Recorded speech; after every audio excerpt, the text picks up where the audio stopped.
Hi, my name is Peter Walker, and today I want to talk about World Capital Management. I'm a money manager. I want to introduce myself and tell you a little bit about my background and how I think I can help you as far as managing money.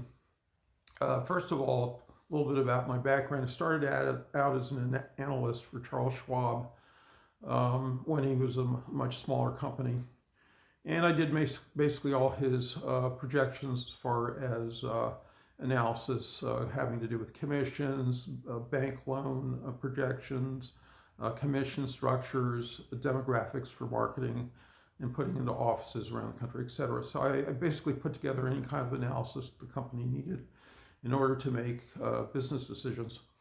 1970, actually 85, I started something called Money Manager Review. It's a publication designed to track the money performance of private money managers. These are all institutional money managers. And the reason I have an interest in it is because it's really a good way to study exchange markets and how economies work and get an idea as to really how money is managed and whether there are any inefficiencies, because that's how you make money in the stock market, is to understand their structures. So I put together a database. I sell it. It's called Money Manager Review. You can check the link here. Anyway, it's comprises about 2,500 managers over the 35 years or so that I've had it. It has about 10,000 composites of trading records over that period. And average manager in this database is about $1 billion. So these are all institutional money managers, and I was collecting the information in order to see how their strategies compared and how their general performance was. And so I would say just to summarize very briefly, most of these managers are what are known as value managers. In other words, they buy companies based on what they perceive as the future of value. So either the company's undervalued now and you're buying it cheaper, or it's going to be worth more later, but you're getting a good price. So that's the basic objective of a value manager. And this is the way most money was managed up until about 20 years ago. So to understand how money is being managed now, you have to go back to about 1870s, because that's when the first stock exchanges began, and at least the modern ones. And the way they worked initially is they had to be able to execute on one floor. In other words, the orders usually were being fed in off the floor, and then it would come to a central place and they do the execution. And that all became more efficient once they had telegraphs. And the ones that really sped everything up was actually Edison's. He had one that did 1,000 words a minute, which doesn't sound like anything now, but back then it was revolutionary and it allowed for off-floor exchange trading. So anyway, once they started trading all these stocks, they had to come up with an index because they wanted to know, is the market going up or down? So they were using at the time something called an equal weighted index. An equal weighted index takes all the companies that you're looking at in your index that's being traded on the exchange in this case, and then you're dividing that total number. You add them up, you divide by the number of companies in there. So if you have 10 companies, you add all up the prices and divide it by 10, etc. So this is called an equal weighted index. Now, what happened was that by the 1920s, they figured out that this method of looking at exchange values wasn't a very good one, because you take a company that's very big and it's given an equal value as a very small company in terms of the relative values. And that's because they were given equal weight on their prices. So they decided, okay, well, we'll have to change this. And the way they did it was they did something called a capital weighted value index. And the way you compute it is you add up first of all, you take all the shares outstanding that a company has and you multiply it by its share price, and that gives you the value. So it's share price times number of shares. So a very, very big company that has many, many shares out will obviously, for the same price, will have a much bigger value within the index. And so it came weighted by this cap weighting, okay, by this determination of cap size. Now, so that was an idea that really was designed not so much as a trading methodology, but really as just a way to look at the values of the markets and how they were changing.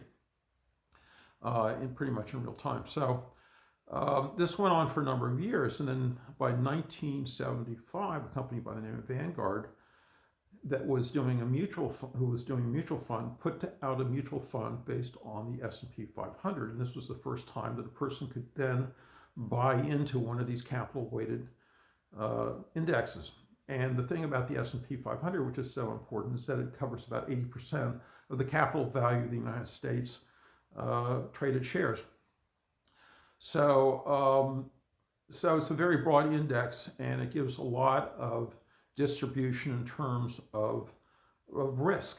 Okay, so as I was mentioning in the beginning, this is, as money managers, you're interested just as much in returns and risk. And so you came out using this index as an investment vehicle, giving yourself a very broad distribution in the marketplace as an investment. So these value managers at the time, most of them associated with brokerage houses, or some of them are independent, like the ones I manage, cover in my evaluation at Money Manager Review. Most of these managers just sort of poo-pooed this idea of, because they just thought, okay, well, this is just an average that's coming out. So the S&P, everyone can break it, right? Well, turns out that, yes, most managers can break the averages. That's true. But it's not very consistent. In other words, over time, what generally happens is that there's something called regression to the mean, which is to go to the averages. And so these value-oriented managers found that after they deducted the commissions over a long period of time, that the performance wasn't that good relative to these this index like the S&P. And so today, the S&P is, in terms of total value being managed using just this one index, it's around $70 trillion, $70 trillion, which is enormous, okay? And the other part of the story, which is also, I think, of sort of the development of how management came about, was that after the mutual funds, something called an ETF was then used as a trading instrument. And what the ETF did, which revolutionized indexing, was that it allowed for these indexes to be traded like common stocks. So that if you were to put out an S&P index, you could just go and you could buy it and sell it very quickly. It was highly liquid, and the price for the commissions were extraordinarily low. And so this became a very efficient way to, especially for institutional funds, to go and get very broad coverage and be invested in the market. And you didn't have to go through a money manager now. You just buy these, these broad indexes. So the next thing that happened was that 2000, this bank in England, their Barclays Bank, they had put together a very large portfolio of ETFs that were world indexes, they were sector indexes, there were just hundreds of them. And an investment firm in New York by the name of BlackRock bought them, paid $1 billion for their entire portfolio. And again, this Barclays Bank had dozens of these ETFs. So all of a sudden, this New York firm, and this is 2000, just 20 years ago, buys up all these ETFs. Now they're today the largest money manager in the world. So they have about $7 trillion under management. And Vanguard, which is also the one that I talked about, they have about, I think, maybe $6 trillion under management. So these companies have gotten very big, and almost all this money is being managed using this very simple approach, which is the capital-weighted distribution of money, okay? And so the managers that were doing the fundamental stuff, they're still around, but they're not as many of them. They're losing all their assets being managed all the time to these capital-weighted indexes.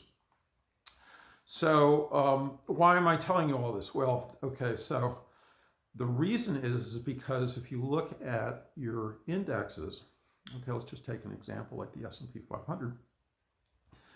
You start at the top. It's the biggest company is going to get the most amount of money. The second biggest, et cetera, et cetera. You go down the whole line.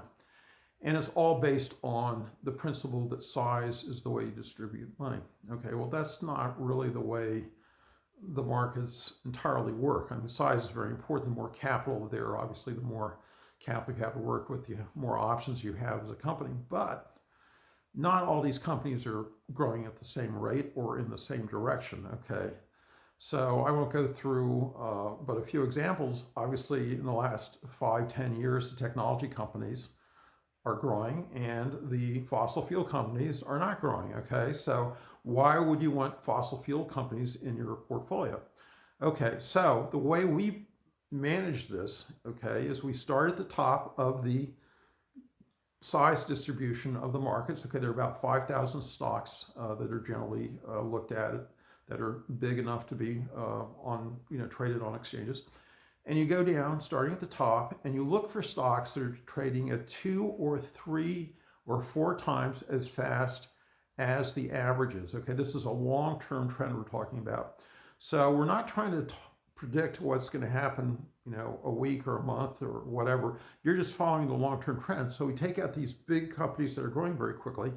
Then what we do is we remove them and re-establish them inside a capital weighted value index of our own. Okay, so we usually have about 15 stocks in there, but these are the faster growing, really big companies. And that's what you see here. If you look below, is that performance of that group in our capital weighted value high growth index. So you have the best of both worlds. You have the biggest companies. These companies have the greatest liquidity. They have the most capital. And you also have the fastest growing. So that's the trade-off that goes into these companies we're buying. So that is generally how we manage money. And this is the way we do the bulk of our money. Now, there are 2 other ways we also manage. This is I'll be very quick about this to help diversify things.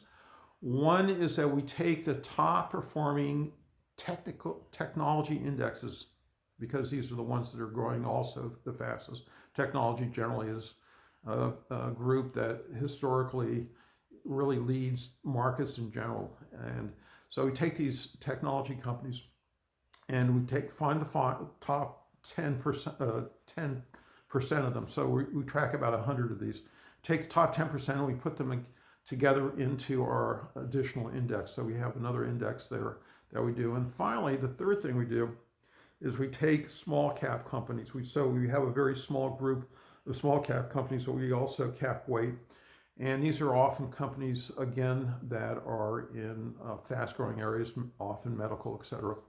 And again, we look at the long-term trends. We find the bigger ones that are growing the fastest when we put them together into another cap weighted index. So those are the 3 ways that we diversify. But the main one is this concept that you can take out faster growing companies out of your really big sectors of the economy. Okay, these are the ones that are growing the biggest, the fastest. They're usually technology oriented.